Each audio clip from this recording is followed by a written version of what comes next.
But look at that in situ, guys. Oh, it's the cartwheeling snake. What a way to end the trip. All right, welcome back. Me and the guys who you would have seen in the end of the last Malaysia video. It's currently the following day and we're up here. We've come to Fraser's Hill for a couple days and we're gonna do 3 nights of herping in Malaysia before these guys head back to China. And we just got up here in the afternoon, checked in, and we're gonna get out for a little afternoon walk. And you know how it goes. The afternoon walks here recently have not been productive. I've been on the major McSkunkington meta, like serious McSkunkington meta, actually. And you know what they say, the definition of madness is doing the same thing over and over and expecting different results. But here I am doing the same thing over and over, expecting different results. And we call it herping. So let's see if we turn up anything. Hey, we turned up a snake in the daytime. Look at it. Freaking Rhabdophis chrysargos. It actually started climbing out the drainage ditch. I thought it was going to stay inside, but there you go. An afternoon snake at Fraser's Hill. Our luck is in, and you can see that awesome purple interstitial skin that these guys have there. Look at that. It's about like, I don't know, what time is it now, Cass? Check the time on your phone, guys. 6:30. 6:30 p.m. Damn, it's late, but as you can see, still well and truly daytime out here.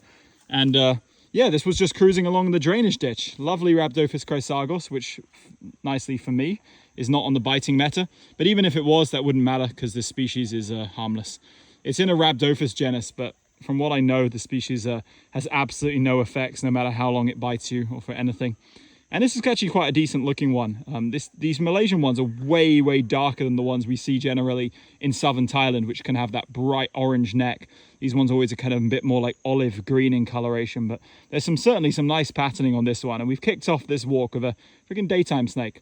This is one of the more like commonly seen daytime active snakes here at Fraser's Hill. These guys do really well up here in the highlands. They really successfully hunt frogs and other small animals, mainly just like amphibians and whatnot around these areas. Let me take this out into the light. I might get a slightly better look here. Here's a nice natural light look at the snake here. It's calmed down a bit more and we can get a good look at a very friendly keelback face here. I was shining a lot of my light in the last clip, so I decided why not turn this on. And things suddenly got truncated. Cass dropped her stick and a car alarm went off. We've lost the quiet solitude of the mountains. What do you know? You wait absolutely forever for a daytime snake. And then 2 come along at once. Check it out, guys. We got a freaking juvenile green bean. I just shined this guy in the bushes and he was in like a place that was impossible to film. So I brought him out as fast as I could. And here you can see a tiny little juvenile hatchling Trimeresurus sabahai fucatus. The Thai Peninsula pit viper, I guess, is the common name for this one. It's in the sabahai group. This one's a male, you can tell by that little red and white stripe it has on its flanks there. I'll try and get some focus on that, but mainly it's just focusing on the head, which I'm happy with, but you can see the red and white stripe there. And the other guys, I actually just was walking back to the car to pick up the car, and I let them walk down further, so they missed this. And what's funny is the reason we probably missed this earlier is we caught the keelback right there in that drainage ditch, and then on the way back it was just in the tree on the way over. But yeah, here you go, guys. Another snake for a daytime walk. One that's very common and we're expecting to see several of at night, but one we're very happy to see nonetheless. Look at him go. He's not too striky. This species, you know, sabahai, is never particularly defensive in my experience. Quite a pleasant viper to hang out with. I'm going to give you one last look of it in my torchlight.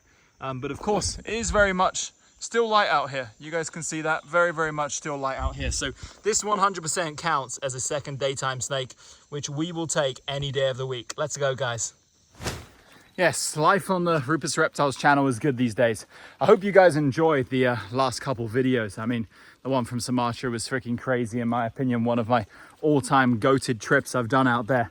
And if you have been enjoying, remember, show some support by leaving a like, comment and subscribe if you haven't already, because we're growing, and I'm telling you, man, there is some absolutely crazy stuff coming in later than this year that you're not going to want to miss. So stay tuned for that. But for now, me and Cass out here strolling in the Malaysian highlands, gonna go get some dinner, then we're gonna head out at night where surely we're gonna be finding more snakes. That's for goddamn sure.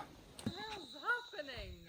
I've called Cass back because you may not be able to see anything right now, but switch on my light. We got a female sabahai here in the bushes. So 3rd daytime snake, and this one is aware of my presence. You saw that little tongue flick there, didn't you guys? Look at her. This one I don't think I'm going to disturb. I'm going to try to give you guys a better look. Let's see if we can co-opt a better view from over here. Yeah, I think we can there. But yeah, the green beans, suddenly they're out in the daytime. You see the light in the background. There's a little bike coming by behind me, going the wrong way down the road. But that's okay, because we're gonna keep filming. I'm gonna show you guys this guy and then we're gonna keep hiking. Things have started great today. Still not quite dark yet. And we just got one of the Fraser's Hill staple skinks. Huge Sphenomorphus presignus, blotched forest skink, sticking out of its burrow. This species is semi-fossorial, spending most of its time burrowed into these fern banks, but every now and again they come out. I'm not sure why exactly. Probably looking for like prey or getting some last rays of UV perhaps.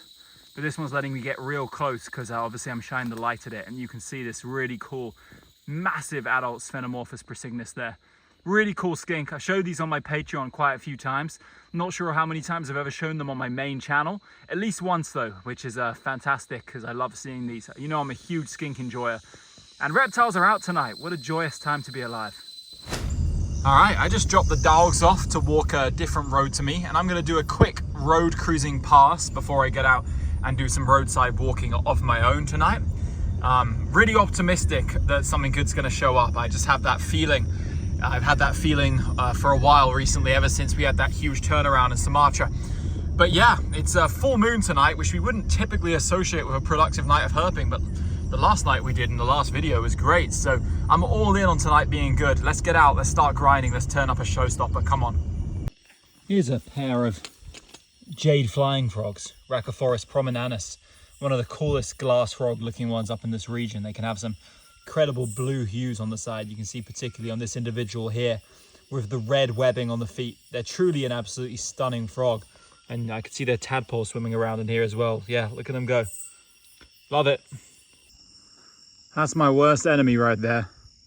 A big blinding full moon. Gonna be a tough job to turn up good numbers tonight, but I'm on it. There's a male Ficatus in ambush. It's the first snake I've seen since walking at night. You can see it pointing at that tree, waiting for like geckos or whatever to run up the bank. Quite a typical Ficatus ambush position, especially high up a tree like this. Cool. Here's another green bean that's actively on the move. You can make out by that red stripe that this one is a male again. And that's the only snake I've seen so far tonight. We really need to pick things up. Bit of activity around this pond over here. You can see another absolutely beautiful individual of a Zangixalis prominenus. Meanwhile, oh, who made that noise? Meanwhile, over here, you can see one large adult male Trimeresurus sabahificatus here. And of course, the one that's been in the same place for the last like 3 months at least now. Yeah, freaking crazy how long this one's been here. Obviously eating good, living good. It's a male, so it's definitely feeding it. It looks huge as well. Absolutely freaking massive for a male. So yeah, life's good around these little ponds. Happy that no one's disturbed this one for a while. And this one that's been gone for a while is back in its ambush position right by a little pond there. Awesome. Ah, at long last, almost as I was back to the car from my walk, I got a snake. I got a snake. You guys know what this is. Come on, if you've been watching my channel for long enough, you must remember this very unremarkable, difficult to remember snake. Yeah, that's Lycodon albifuscus, the dusky wolf snake, also known as the slender wolf snake. Both are very accurate descriptions of it, as it is both dusky and it is slender.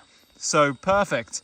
These guys are often cruising around in the lowlands around streams, but this is definitely the highest elevation I've ever found one of these at. I'm at like 1,000 and something meters where I'm at right now, and there's a dusky wolf snake crawling around. But that's something I've noticed over time. I've noticed a lot more snakes which are typically in the lowlands cruising around at these elevations, and now that list includes this dusky wolf snake. But it is a snake. We're off the mark for non-green beans for tonight. It's our 3rd species of the day, and hopefully there'll be more to this. I'm going to try and turn some more up, and I'm going to link up with the guys soon, see if they got anything since I dropped them off at another road to walk, as mentioned earlier. But dusky wolf snake in the flesh. Let's keep moving. Well, finally, after 2 hours of hiking, snakes have decided that they want to show up. Like, I just jumped in the car immediately after that wolf snake, like going like, I don't know, 100 meters down the road, immediately cruise another snake. And this is the vertebral slug snake. I had to think of the common name for a second. Asphenodipsis vertebralis, which is a large species of slug snake, endemic to montane highlands in the very, very south of Thailand and Peninsula Malaysia. These guys are very nice. I'm a big fan of this species. I like the way they look. I like the way they move. I like the blood red eyes. I like the fact they got a bit more patterning on them than Las Gallinensis. Although Las Gallinensis is certainly a cool species within its own right. What I don't like is that these guys smell. They smell bad. They stink up the place. Even worse than that Lycodon, and I'm sure this one's done it to me, although I can't smell it yet. I just always live in constant fear that the second I pick one of these up, it's going to musk on me. But I think that's enough footage of this guy for now. You guys have seen this one. I can't remember for sure, but I'm pretty certain one would have featured in that since we were herping up at Fraser's Hill, where they are common. Man, literally out of nowhere, like we went from major McSkunkington hours to suddenly there's a bunch of snakes showing up. This one obviously one of the most common snakes in the area, but after a major McSkunkington in the first hours of the night, one of the most common snakes in the area is certainly welcome, especially one with a nice yellow chin like this. But he's like scenting me out, trying to get a bite of my flesh, so I'm going to cut this video real short. But we got a Schlegel's reed snake here, and snakes seem to be moving now, so I'm going to keep herping. I picked up the other guys, and we cruised the snake together, and it's a huge... I've forgotten the common name. Butler's wolf snake. Butler's mountain wolf snake is specifically the common name for this one. And indeed, it is a mountain dwelling wolf snake. This is a high elevation specific species and the second wolf snake of the night, although personally I prefer this one. It might remind you guys of a Lycodon rostrati in how it looks, but it gets kind of large like this. And it's quite a nice species actually, because it's kind of like uncommon to see. Here at Fraser's is probably the best place to see it anywhere in its range where it occurs. But it only occurs in like southern Thailand and Peninsula Malaysia, and even in these highlands, like it's not one of the species you see like super often. But nice to get a snake out. Like there are snakes crossing the road on this full moon night, that's for sure. And this one's behaving so impossible. Oh, here we go. Man, this guy has sharp teeth, bro. I'm not gonna keep him around for long. Here, you can hold it. Yeah, I'm not dealing with that. All right, here's a slightly better view of this guy. Like we got him on the ground, and this is giving us a better shot. We just got Ray holding it by the tail. Look at its tongue going. Yeah, this guy is scenting the air well and truly there. You can get a good look at the snake. Yep, second Lycodon of the night, and definitely the one I'm more happy to see. I'm always happy to see these. Not seen too many in my time herping, you know. I could definitely less than 10. Definitely less than 10. So always nice to see Butler's wolf snake up here in the mountains of Malaysia. Let's see if we can get anything else before we wrap up for the night, because I'm so tired for some reason. I've been herping for like 11 days straight. That's why I'm tired. So we got a kind of a sad sight here. We got this DOR Jasper cat snake, and it's a freaking beautiful one as well. Like, let me get a zoom in on those reds, on that. There's the red spotting on the nutshell area. And the head too, it's in such good condition, like unbelievably fresh. This is a little bit later after we got it because we just put it in the car because there was like some other traffic around. Like obviously it was down on the main road when we were doing a little like road cruising loop after I picked the guys up. But this is the rarest cat snake in the region without a doubt. So it's super sad to see it DOR. I just thought I'd show it because there's no gore or anything, just almost a perfect specimen, honestly. All right, check out what the guys pulled out of the drainage ditch. I don't even know what number species of the night this is, but the night is actually coming to life now.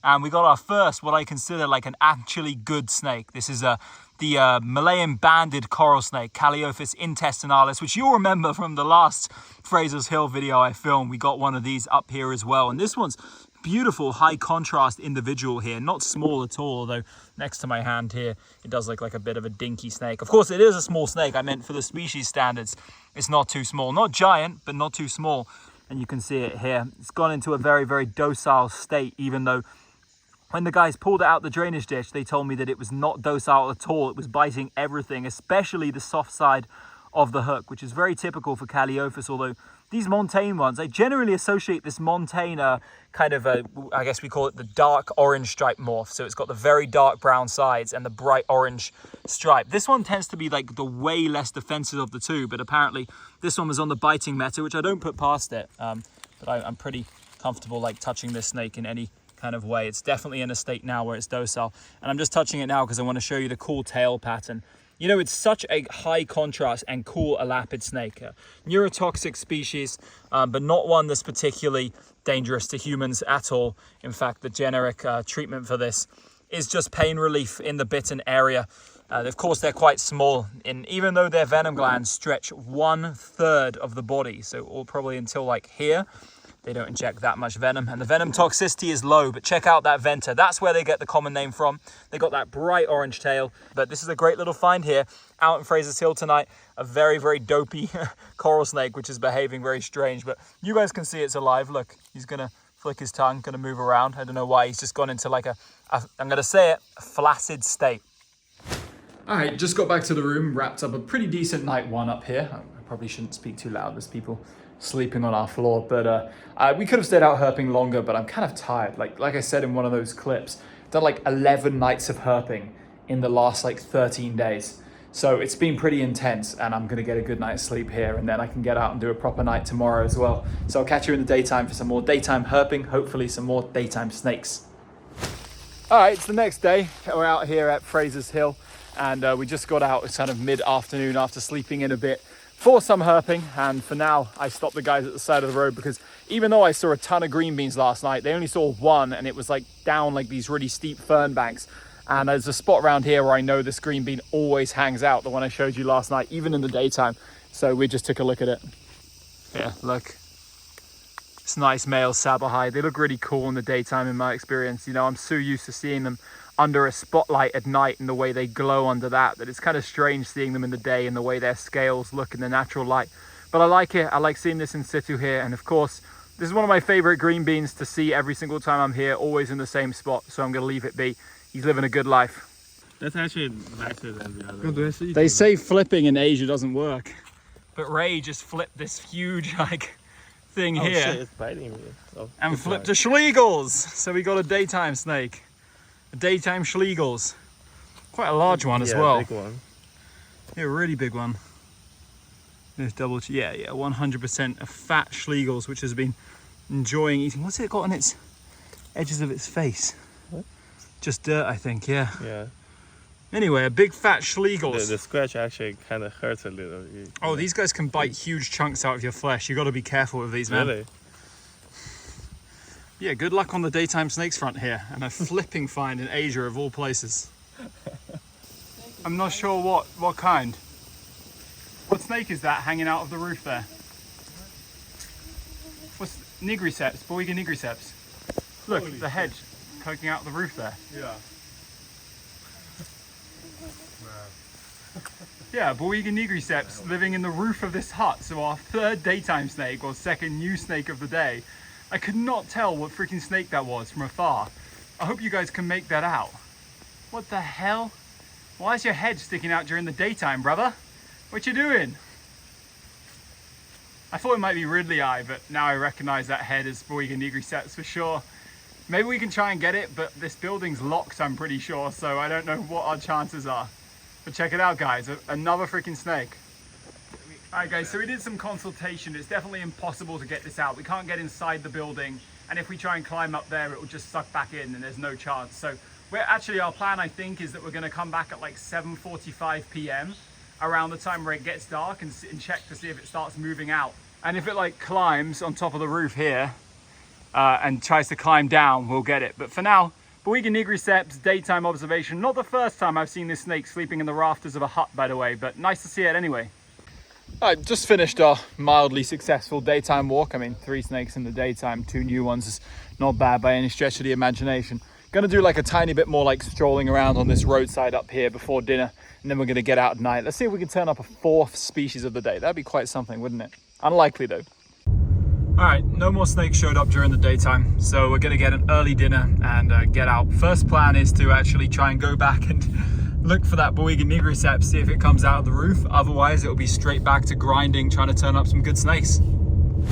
Oh, we like instantly road cruise a snake tonight. It's not even fully dark out yet. We were just on our way to look at the nigriceps, and we got a way more beautiful, do you mind taking the light off? Oh yeah, it's probably too much. A way more beautiful Asphenodipsis vertebralis here.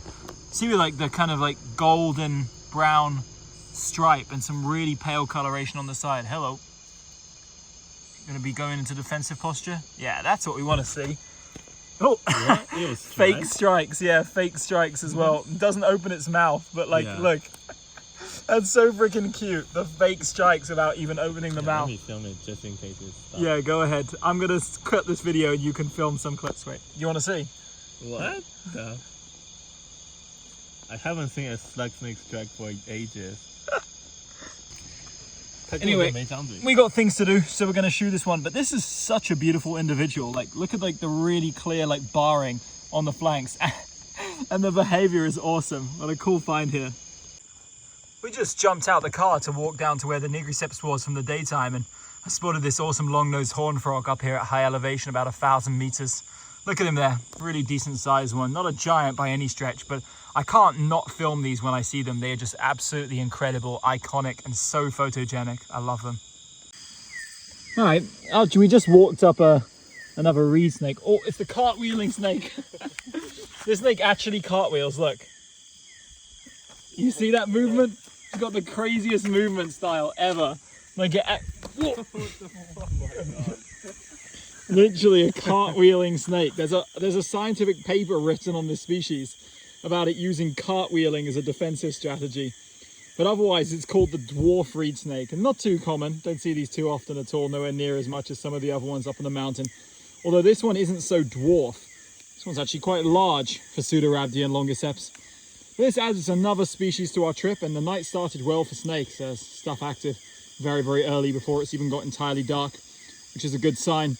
It feels good for snakes tonight. Hopefully we can continue this momentum that we started off with. Second snake along the trail. Just a humble backhand pratt, but at least that's 3 species already tonight, so we're cooking here. There's a rather tame civet. It's letting me get a lot closer than you usually get to one of these guys. And he's walking all the way down the wire and into the bushes. Very strange creature. Now, where the snake's at?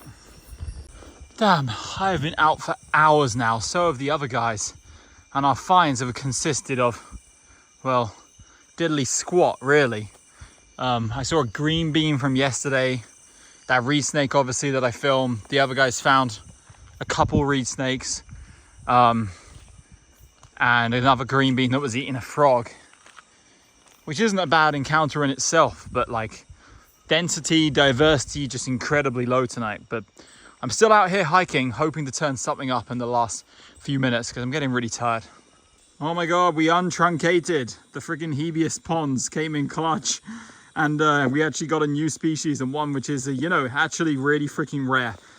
It's just that we discovered a specific sequence of ponds here where you can turn them up regularly. That said, the last 3 times I came to Fraser's Hill, I checked these ponds thoroughly, and there was nothing. So they're absolutely not a guarantee. But this has got to be one of the nicer ones I've seen here. Considering this locality, Fraser's, is one of the worst for this species, one of the least red localities. This one actually does have some really nice hues of pink on the side, and of course that pink salmon orange venter. We were just looking at frogs hopping around, and I saw its head poking up from there. I dived on it. I actually thought I missed it. And then when I went to lift my hand away, suddenly I felt it moving under my hand, and turns out I did have it, which is convenient because these guys can give you the slip awfully fast. But hey man, we got a snake. I was just saying that it's been unbelievably slow tonight, and just like that we get a nice little Hebius sanguineum, the red mountain keelback. Very nice. Actually sat really nicely on my hand here, so I figured I'd film one more sequence of it. You can kind of see its goofy head, which is surprisingly wide actually for a natricine, although it's watching me, so we can't get a good shot. But yeah, from the side here you can make out this snake, which is nice to see tonight. So as you guys can see in this pond, there's this absolutely massive Blythe's river frog here. And usually these guys jump away immediately and are so skittish. But the reason this one's not, it's actually engaging in parental care. So actually hidden under some of the leaves back there is some of its giant tadpoles. And one of these, I believe it's the male, will wait in the pond where the tadpoles are and basically protect them.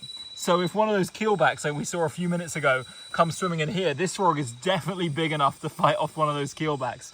And that's why it doesn't jump away, because usually you guys will know this species immediately disappears but this one is staying in its pond to protect its brood, which is actually extremely cool.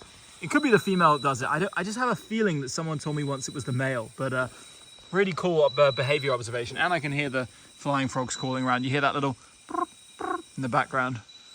All right, we just left Fraser's Hill this early afternoon, and we're gonna head back down to KL for another night of herping in that area. So I'll catch up with you soon. All right, tonight has started off with a major truncation, which is being stuck in traffic for just an ungodly amount of time. You know, I was planning on being at the spot by now, but we're still like 15 minutes away at least. I mean, it's been saying 15 minutes away on our maps for a long time, but we've been in this traffic like not moving for at least 25. What the piss, your ass? All right, we finally got there, just about on the deadline that I wanted to be here by. And it's the guys last night, and Jeremy's joining us tonight for some herping. He's in KL now, so yeah, wrong way, it's over here. All right, main target, adult female wagglers, let's go. Yes, we found a waggler's male. So, major truncation right now. What the? Okay, there we go, yeah. Male wagglers, really cool ambush position, but absolutely not what we're looking for. We already saw one with the guys on this trip. We already saw one tonight, although I didn't see that because I was walking at an adjacent trail. But here's the first adult male wagglers I've laid eyes on. We need to find that female, man, come on. God, here's adult freaking male or juvenile. I think it's an adult, whoa. I think it's an adult male, yeah. Number 3. All right, so we switched up location. We abandoned Operation Wagglers and we've moved on to Operation Purpurea maculatus, looking for mangrove pit vipers or any other snake that may show up here in the mangroves. So let's do some loops on the boardwalk and cross our fingers for some better luck. Hey man, our success knows no bounds. We cooked. We cooked a male mangrove pit viper. Kind of a nice ambush position there, like the way that it's sitting, like facing directly downwards on that twig, kind of a typical perfect viper ambush position. And conveniently just off the edge of the boardwalk, as you can see there.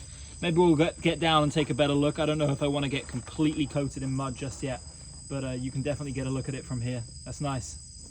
All right, this is a bad sign because this has potential to turn into a sausage party of snakes tonight, aka only seeing male vipers. But hey man, at least this one's an adult, and mangrove pit viper adults are really not that bad compared to females. It's not like the disparity that we get with wagglers. You can see this one still has nice contrast, that nice kind of like brevicauda diamondback type pattern.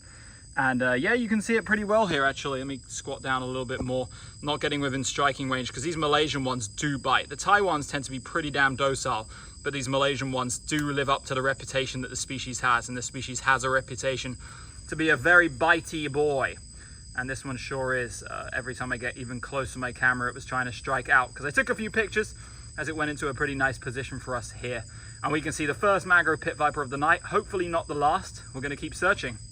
All right, our second perp just showed up, and this one is a young adult female, definitely adult size. You can see the head is like quite large there, and the body a lot thicker in general than the one we were looking at before, but it's quite a generic morph and not too that large. But I'm gonna get it out of here in a second. Just gonna let people take some in situs.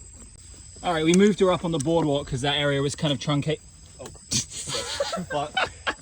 Wait. All right, so this girl is not being very cooperative for us, but I'm going to try my best to film her before she inevitably dives off the boardwalk. But you can see, yeah, that what I said about the size of the head to body ratio is like significantly larger on this snake, and she's very, very muddy as well. No, not down there, please.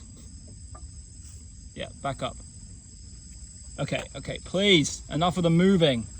Oh, these vipers, man, they're just a pain in the ass. I wish I could hold them in my hand.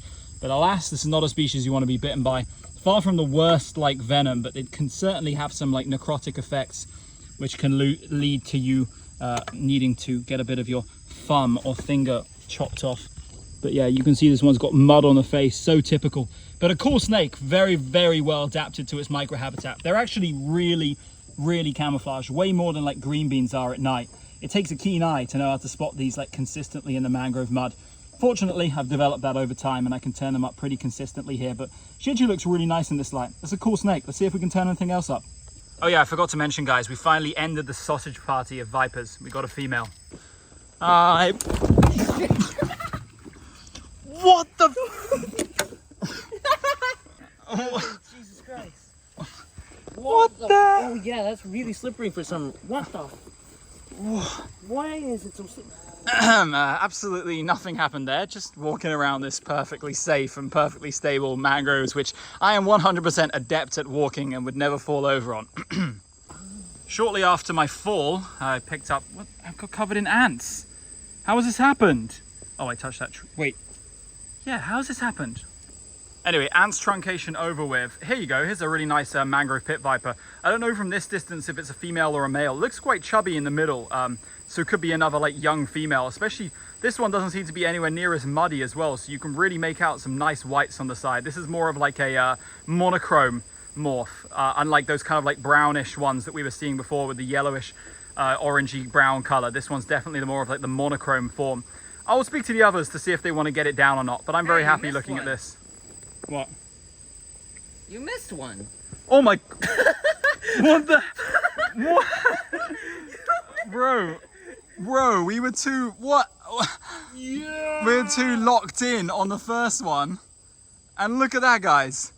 In the foreground, you can see this. And in the background, can see number 2. What a freaking video that is. Holy crap, man. Mangrove pit vipers out the wazoo. Yeah, man. This is pretty damn cool. You can see the other one in the background here while Jeremy's shooting that one. I swear, like, 2 of the craziest sequences ever just happened on my channel. One, you caught me falling on my ass, which is a rare occasion to begin with, but it got caught live on video as I was beginning to say, I have a piscine. And then I thought Jeremy was trolling, but we got like a live find on camera in one of the funniest ways. Like, we were so locked in. Somehow I managed to spot the one which is way more camouflaged and far away. And this one was just in the foreground, completely ignored. So pretty cool moments here on the Rupert's Reptiles Malaysia herping video. Holy shit, guys, we did one more round of the boardwalk, a really quick walk, and look at that!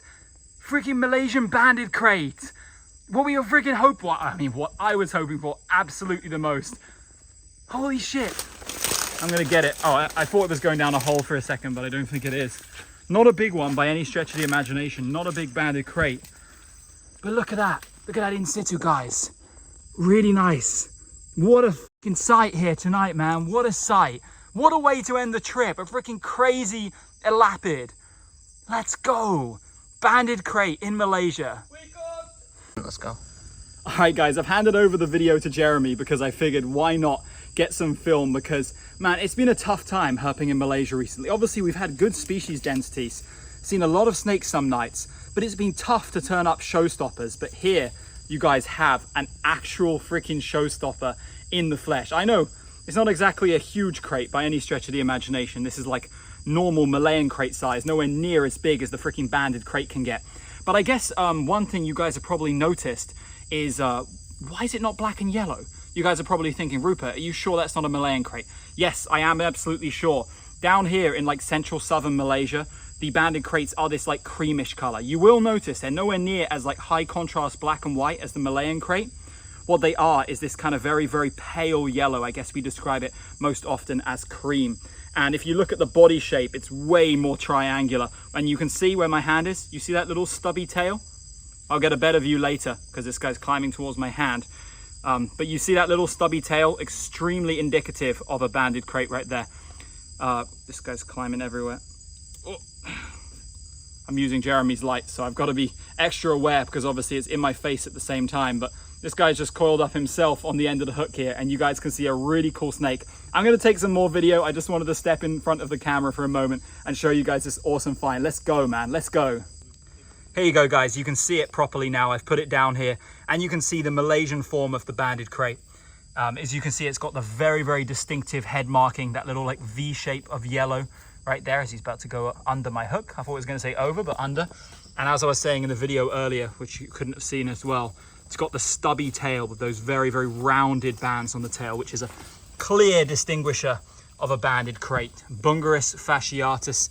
This is my first time ever seeing the Malaysian morph. I'm not sure if I mentioned that in the original clip, but it's really significant for me. I mean, I haven't been to the mangroves much in Malaysia. It's only my third time ever to Malaysian coastal mangroves. but it's still really cool because I knew about these like cream pale morph ones for such a long time. And of course, I've seen the bright yellow morph. I've seen the ones in northern Thailand. I've seen the ones in southern Thailand. And now is my first time to see this. It's really, really interesting. I'll see if hopefully you can make out. It's got like a much more like yellowish stripe on the dorsum, and the sides are much more like of that pale, but the venter kind of more creamy as well. This is such an amazing snake, man. A freaking highly venomous, highly venomous front fanged lapid, which cruises around these mangroves, eating those mangrove pit vipers that we were just looking at, as well as some other mangrove mud snakes.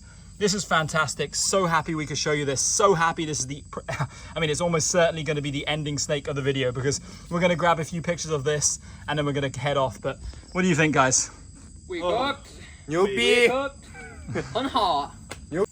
All right, guys, last look at this absolutely incredible snake that we end our KL Malaysia herping trip on with my friends here. And this is a great one to end on. Look at that incredible snake. Everyone loves crates, especially banded crates. They're freaking cool. What the cockerish man's balls?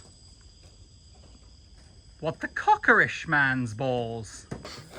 What the cockerish man's balls?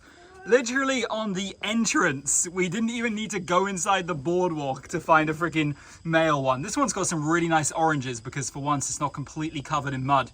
Look at that, guys. Believe it or not, there was a snake following the crate. I know. You guys thought it was the end of the video, but it was not. I'm definitely going to leave this one in situ because we left all the previous ones except the first and second. And look at him. He's ambushing, waiting for geckos and frogs along the bench here. What a classic spot. I hope no one sits here tonight. Are you going to sit here tonight? Why don't I don't know. Uh-oh.